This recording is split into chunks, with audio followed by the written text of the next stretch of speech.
A very pleasant morning to all my dear students.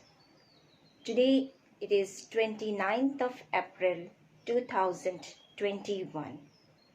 As we are discussing chapter number 2, The Sound of Music, and its part 2, The Shehnai of Bismillah Khan.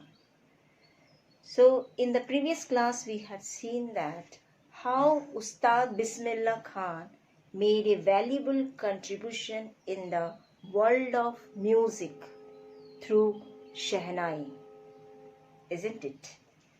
For this he was honored with the highest civilian award, that is the Bharat Ratna, in 2001, isn't it? He hailed from a family of musicians. He improved many new ragas with the Shehnai, and thus it placed among other classical musical instruments. He also won many international awards as well. The Mughal Emperor Aurangzeb, he banned the playing of pungi due to unpleasant sound, due to shrill sound, isn't it? Because a barber at that time, he tried to renovate, he tried to revise the pungi with a new instrument. He took a pipe and there he made 7 holes from which the sounds can easily be echoed. And when he first blew it, it produces a very pleasant, melodious and sweet song. After that, according to the historical thing, it is being told that though it is played in Shah's court, the term Shah is used, and a barber has deduced in Hindi, a barber is known as Nai. So the word Shah plus Nai, then it is being introduced as a Shehnai. A new term has been come in the world of music. So in this way we have seen how Shehnai has introduced. Bismillah Khan, then we have seen about the birthplace of Bismillah Khan. Bismillah Khan was born in the state of Bihar, right, in 1916. Got it? His grandfather, his father, all belongs to the musician families. At the time, what happened? He went to his maternal uncle named Ali Bucks, who made him a talented one. Both Ali Bucks and Ustad Bismillah Khan, they used to play the Shehnai in the Vishnuji temple of Bihar. At the time they lived in the Dumrao estate, right? So Ali Bucks and Ustad Bismillah Khan, they used to play Shehnai in temple. Being a Muslim one, they never hesitate this thing. They played there in the Vishnu temple and show their performance. And the first time Ustad Bismillah Khan got greeted on the very auspicious day, that is 15th August 1947 at Red Fort. He got an honor to play Shehnai on the auspicious day, that is 15th August 1947. This is the very renowned day. And there he performed it. After that, step by step, he moved away and reached at the top of the world of music. Okay, so we have seen all these things in the previous class. Now, let us see the other remaining portion of the explanation of this chapter. Okay. Yes, student. Now see the point number 8.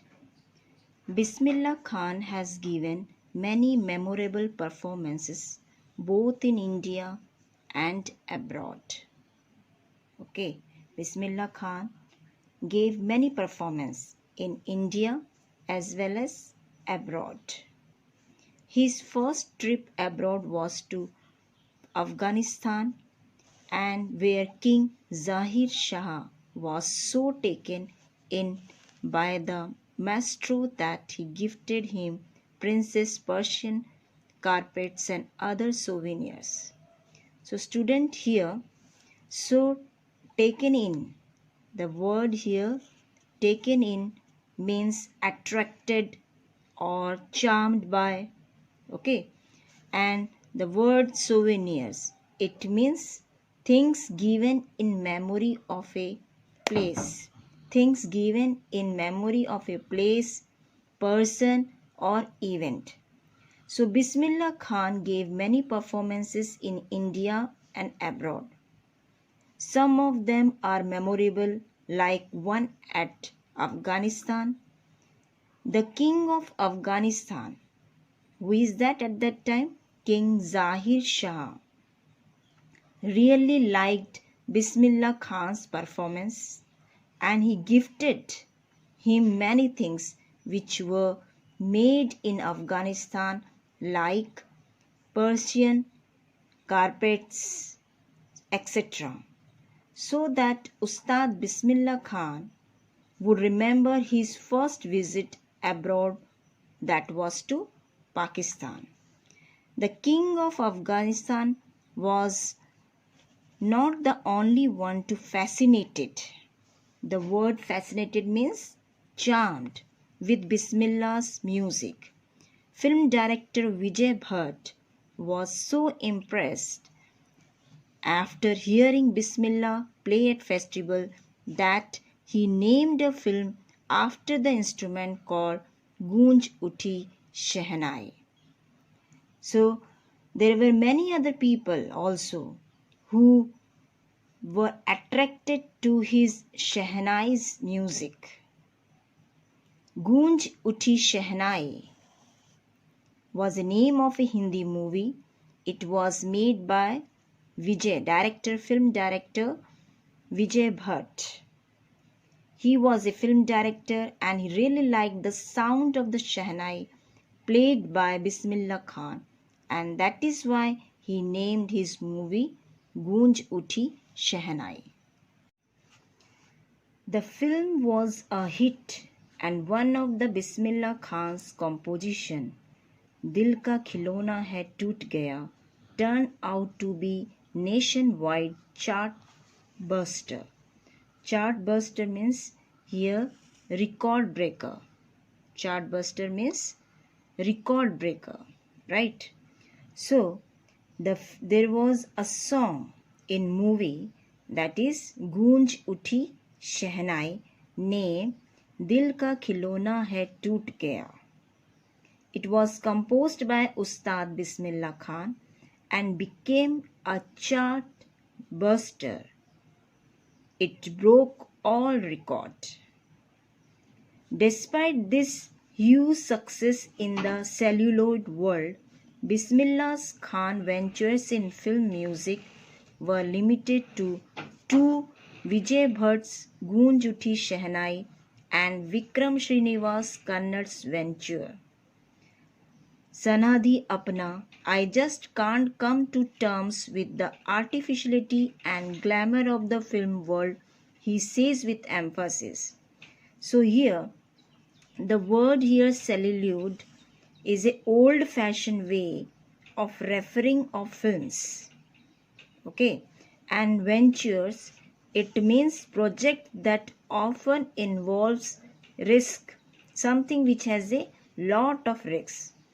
Although this song Dil Ka Khilona Hai Toot Gaya was a chart buster, Bismillah Khan got a successful in this film, but he composed music for only two films.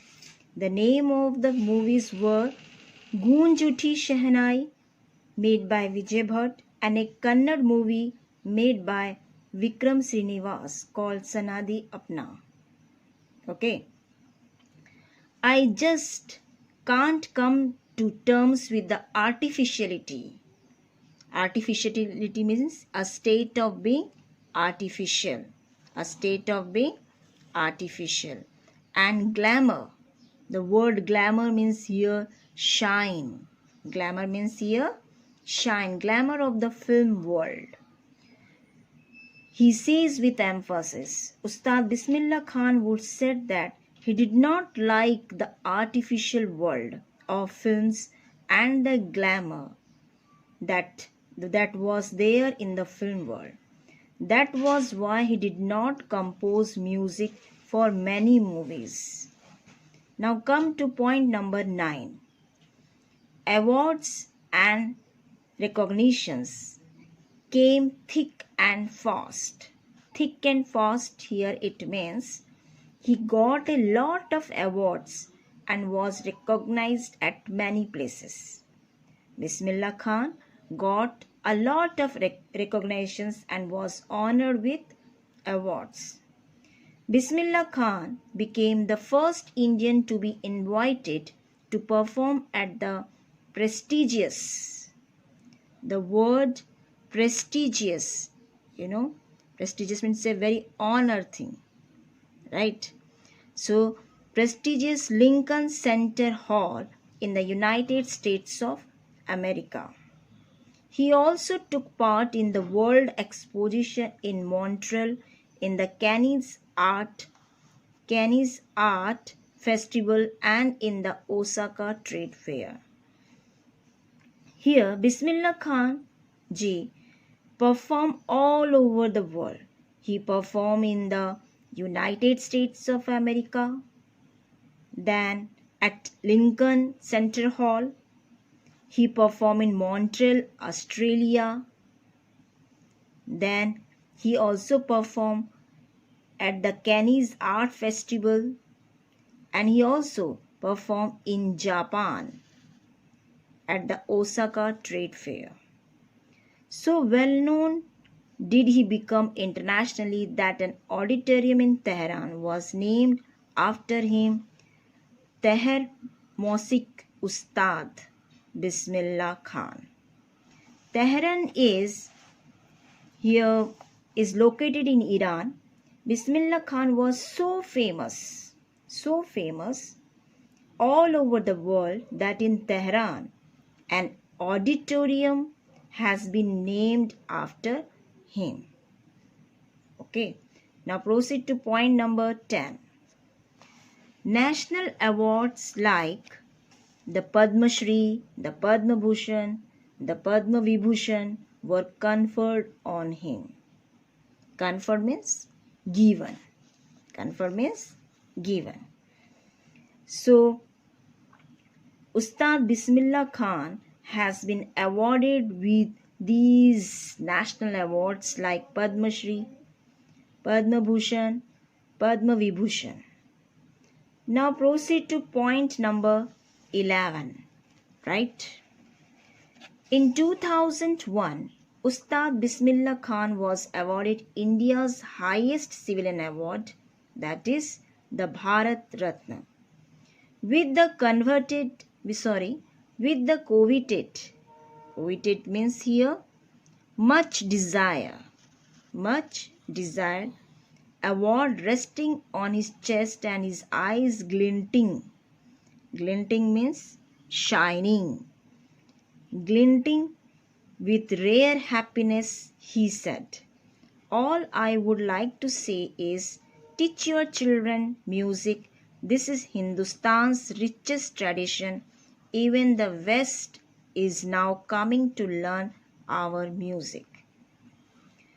So when Ustad Bismillah Khan received India's highest civilian award, Bharat Ratna, in the year 2001, his eyes were shining. He was very happy because his hard work had been recognized and he gave an important message to the country.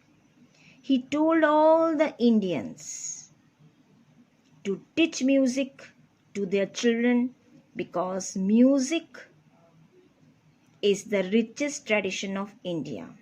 He said that even the Western countries wanted to learn India's music. Now proceed to point number 12.